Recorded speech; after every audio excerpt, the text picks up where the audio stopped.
Good morning. Today I'll be talking to you about modal auxiliary verbs. What are they? And where do we use them? And why do we use them?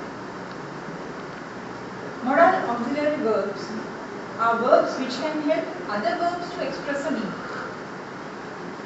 They do not have a meaning by themselves. The verbs can, could, will, would, should, may, might are some examples of modal auxiliary verbs. There are various functions of modal verbs. There are several modal verbs which have varying functions. For example, the verb would. This verb can be used to express ideas about the past, present, and also the future. What are the rules which apply to modal verbs? They are never used with other auxiliary verbs. For example, do, does, did. And also, modal verbs never change form. And s or ed, unlike other verbs, is not added to a modal verb.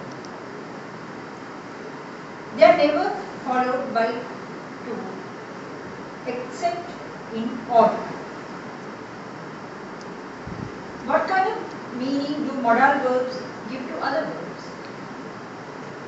Ideas of possibility, certainty, probability, doubt, certainty, permission, and obligation.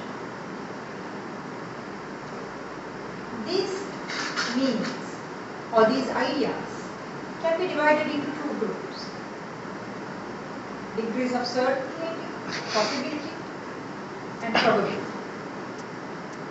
as well as obligation, freedom to act, permission, ability, and obligation. What are the functions modal verbs help to express? Shall is a form of will, which is mostly used in the first person when making offers. For example, shall I fetch you another glass of wine?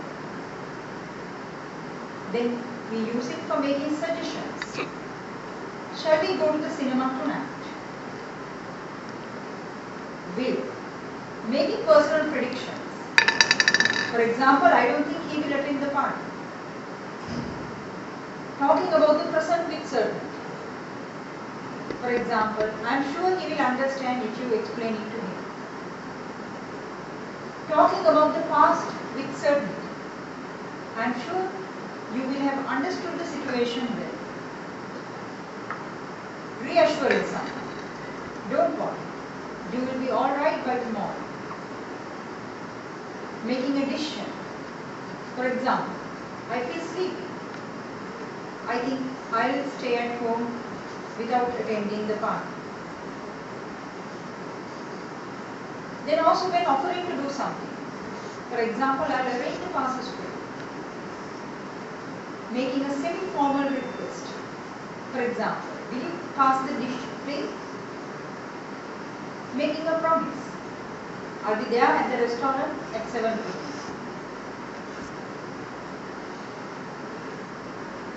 Let's look at another modal verb. May and also might. They almost have the same meaning. May has a 50% assurance. It's sure. Might has only about 30%.